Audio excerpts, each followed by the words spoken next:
दीक्षा भूमि में आके वैसा ही लग रहा है जैसा मैं हर बार महसूस करता था, बल्कि उससे भी ज्यादा ऊर्जावान इसलिए महसूस कर रहा हूं क्योंकि अब लड़ाई बड़ी है, अब संघर्ष बड़ा है।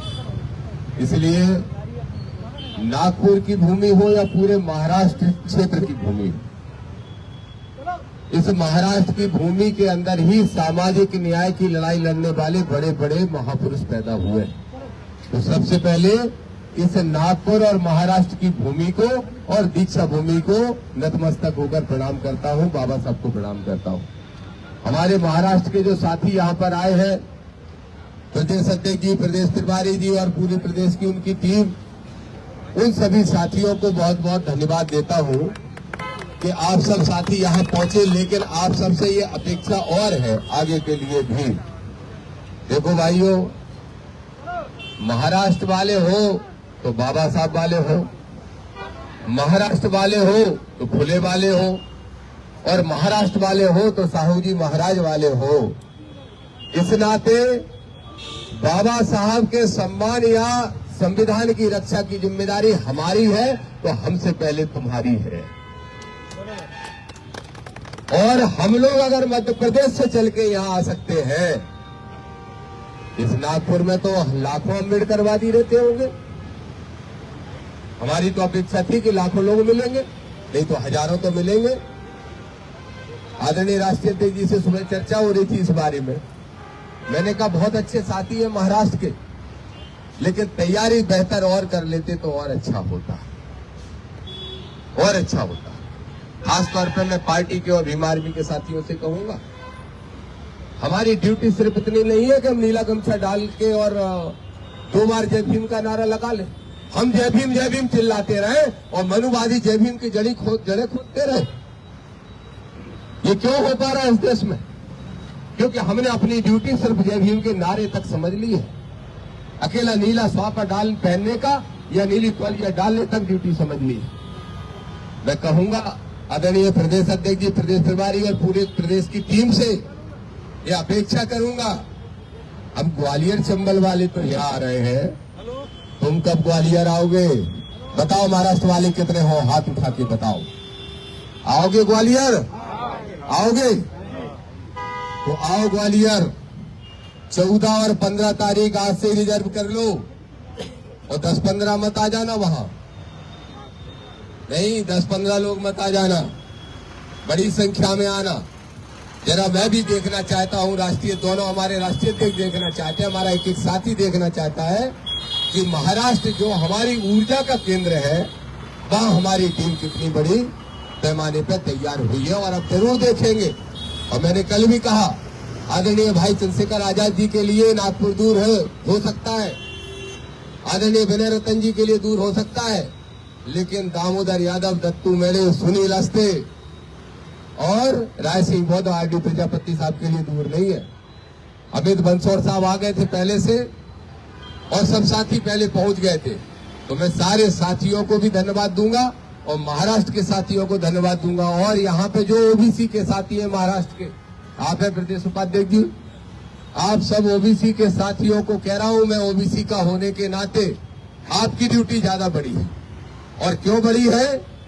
हमारे एससी के भाई तो कब के जाग गए, कब से अपनी रामायण, गीता, महाभारत, कुरान सब कुछ भारत का संविधान समझते हैं। लेकिन हमारे पिछड़े वर्ग के लोग ही मंदिर के घंटा में उलझे हैं।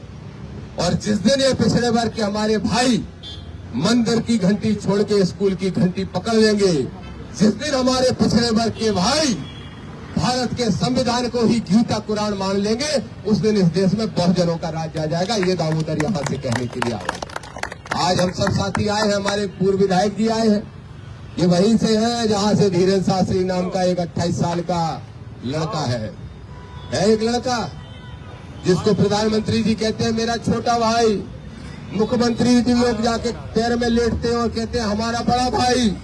और दामोदर कहता है 28 साल का नौजवान लड़का जो बदतमीज है, जो नालायक है और जो संविधान को तोड़ना चाहता है, उसको चुनौती से दामोदर कह रहा है इस नागपुर में दीक्षा भूमि के सामने खड़े होके, सुन ले धीरेन्द्र शास्त्री, सिर्फ ग्वालियर में हाई कोर्ट में बाबा साहब की स्टेच्यू लगाने तक नहीं रुकेंगे। यहाँ संकल्प लेने आए हैं हम सब साथी। हमारे अस्ते जी आए हैं, फाउंडर मेंबर है पार्टी के। हमारे दत्तू मैने जी फाउंडर मेंबर है।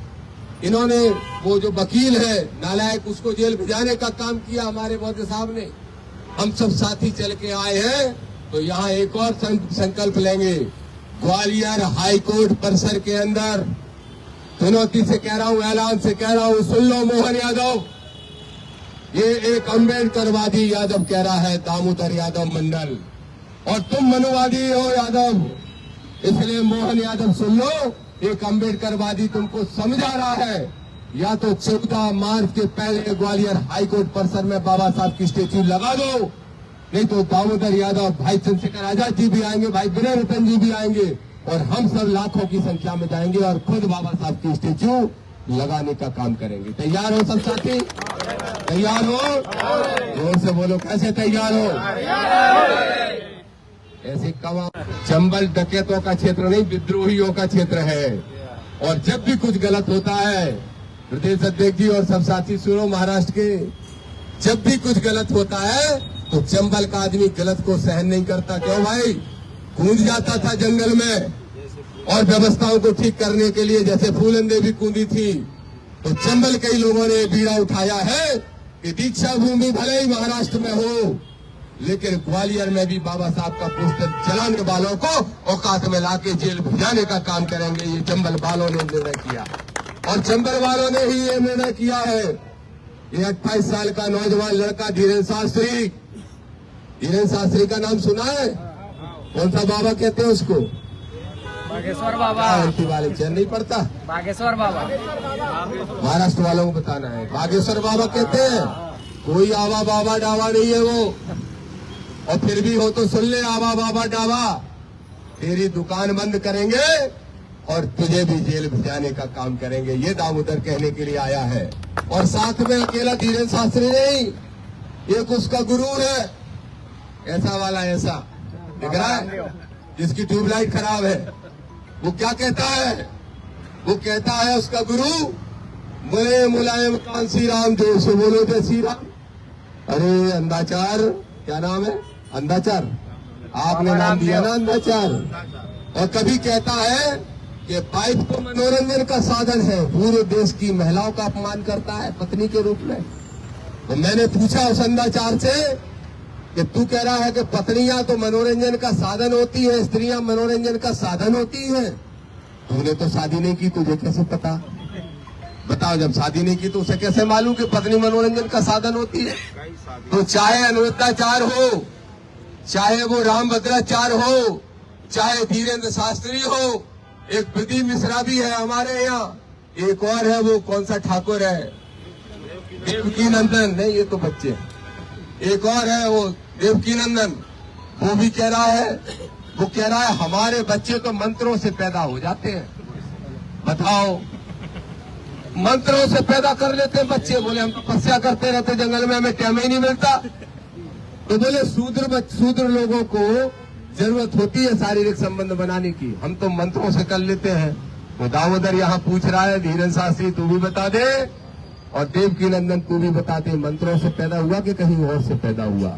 मैंने ये भोपाल में भी पूछा और आज भी पूछ रहा हूँ, और लोग कहते हैं, पिछले बार के भाई खड़े हैं, सोच रहे होंगे तो बहुत खतरनाक बोलते, इतना ही खतरनाक बोलना पड़ेगा पिछड़ों को, तब जगेंगे पिछड़े, क्योंकि सदियों से पका रखा है मंदिर का घंटा, वो घंटा छुड़ा के उनको दीक्षा भूमि की शपथ दिलाना है और दीक्षा भूमि में लाल पिला के खड़ा करना है।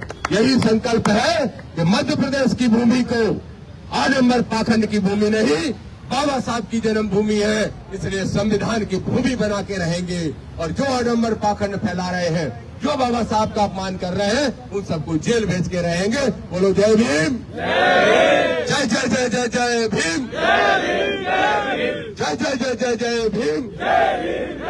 बहुत बहुत धन्यवाद आप सब सभी साथियों को, महाराष्ट्र की पूरी टीम को बहुत बहुत धन्यवाद। आप सबको भी हम सारे लोगों ने आके एक मिशन के लिए आमंत्रित किया है।